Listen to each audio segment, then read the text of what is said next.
talent for comedy and not much else. I didn't write this, she did. Her hobbies include being busy, being stressed, and long walks up the rap steps. She has no professional experience being funny, but she does have a YouTube channel, so make sure to like and subscribe to She Swears She's Funny. So come on out, Emma.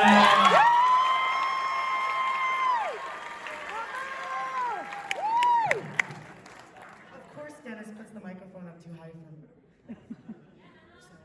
Thank you. Testing, Hodstein, Shalosh. Sorry, I had to use Hebrew. I'm a Jewish student at Brandeis, which means I'm a student at Brandeis.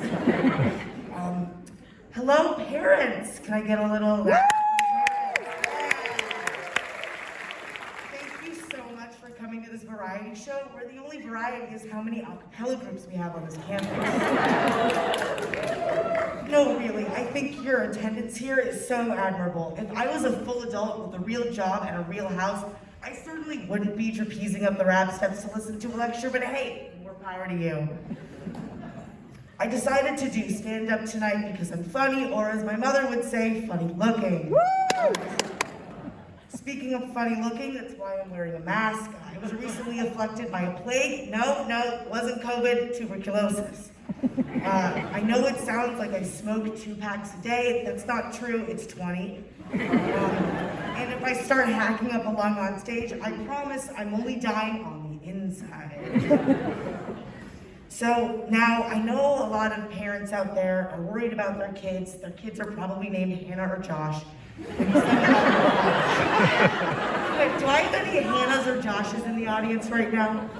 Awesome, just making sure. So you're probably worried when you send your kids off to college, and I understand. My parents were worried, so was my parole officer. I understand, 100%. And honestly, you probably should worry. I can guarantee your kid is up to something, but that something's probably a little more dumb than it is dangerous. And here at Brandeis, we are a top-tier research university, so we back our hypotheses with evidence. So here is the Waffle Batter Story. If you've already heard this story, no spoilers. If you've already ruined your parents' bank account, don't ruin their fun. So, I want everyone to think back to the first week of pre-orientation. For some of us, that felt like it was 70 years ago, which coincidentally is the mean age of the audience.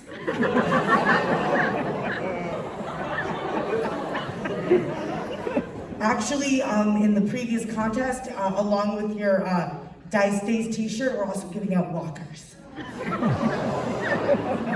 was an orientation leader, which means...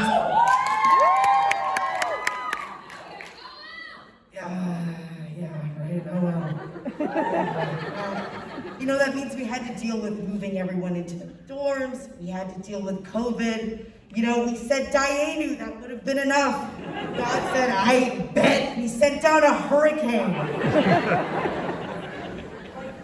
No one was having a very good week. And when I'm not having a good week, I seek out comfort in certain objects. And that object just so happened to be waffles from the Sherman Dining Hall.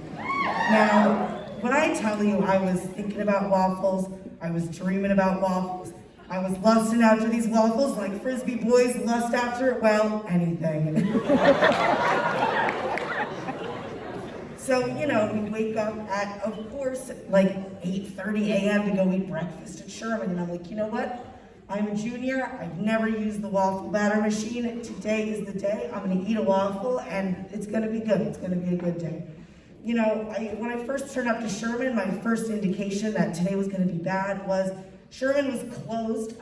No one told them that we were doing orientation stuff, so instead of opening at 8, it was gonna open at 9:30.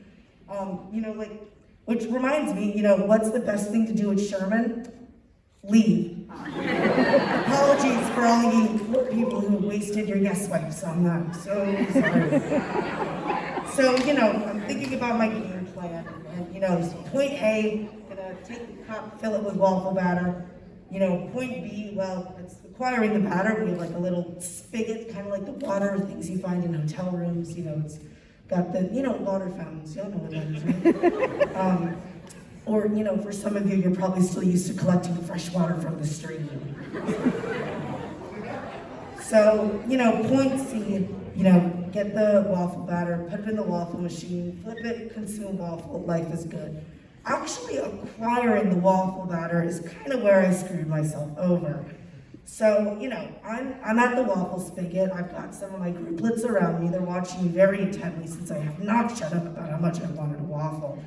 And, I'm looking at the machine, and in my mind, I'm thinking, okay, there's like a little nozzle thing. I pull on the nozzle, get the waffle batter, stop it, it's all good, it's all great. Instead of, I have about as much grace as like a bull. So I wasn't gonna do this very easily. So instead of, gently, pulling up the tab, getting my cup full of batter, I yoink the spigot off of the machine and proceeded to flood Sherman with so much waffle batter.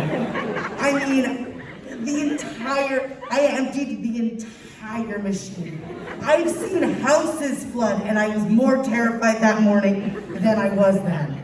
I mean, I was looking at it, and my first thought is like, I just broke the waffle machine. Sherman, I'm gonna have to pay for this, on top of everything else my parents are having to pay for, this too. Like, they don't need more reasons to be disappointed in me. Like, I'm scared that like Ron Leibowitz is gonna come out of the kitchen and arrest me. And I'm too young to go to jail. I'm too pretty. So I don't know what I'm gonna do at this point. And I'm just kind of standing there as the waffle batter Niagara falls out of the machine, and I'm thinking, okay, it's too late for me to put the spigot back on. It's too late for me to grab a bunch of cups and fill it all with waffle batter. It's too late for me to contact a Sodexo employee because, quite frankly, I'm embarrassed. And they already think I'm really weird. So I didn't really want to give them more reasons. I didn't want to be that kid where it's like a do not serve. I really didn't want that on my record. I have dreams, so I didn't really want that. So, I'm thinking, I really don't know what to do. And I turn around, and so part of orientation, we're led by a group of students called CORE. And they're in charge of all the orientation activities. I love them so much. They put so much time and energy into this job. But, yeah, CORE. But as I mentioned earlier, this week has not been an easy one. So I turn around, and I see one of our CORE members, Noah, on the ground, laugh crying. Oh God, I've broken Noah. I'm gonna have to pay for this too. Like, he was like staring at the tile of the Sodexo kitchen, like he had just watched his house burn down and the ashes were falling through his fingers. And I was like, oh God, I'm gonna get kicked out of being an orientation leader. Oh God, I just got off the wait list for being a CA. They're gonna kick me out of that too.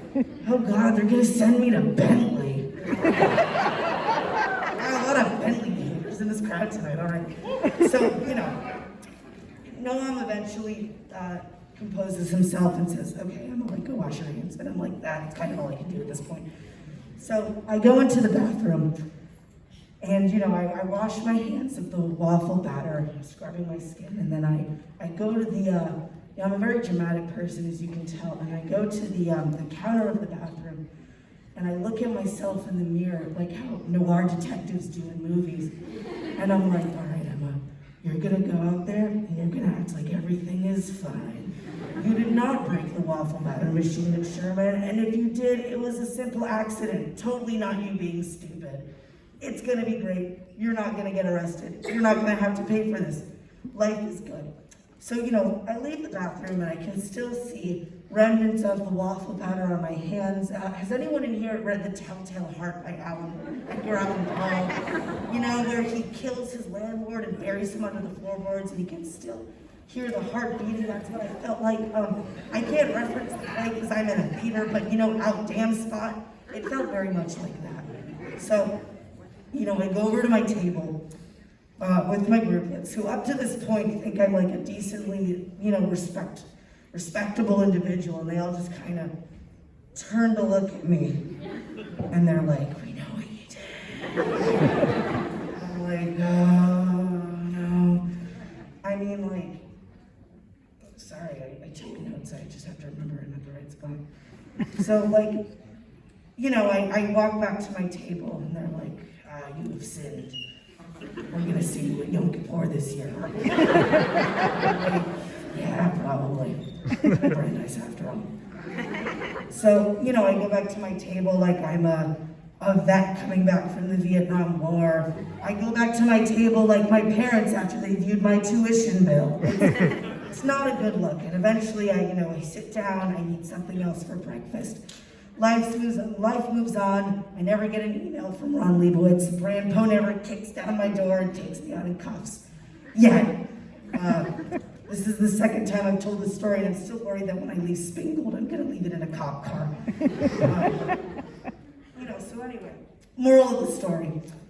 So parents, don't worry about your kid getting arrested for like a real crime, or failing school, or heaven forbid, marrying a non-Jew.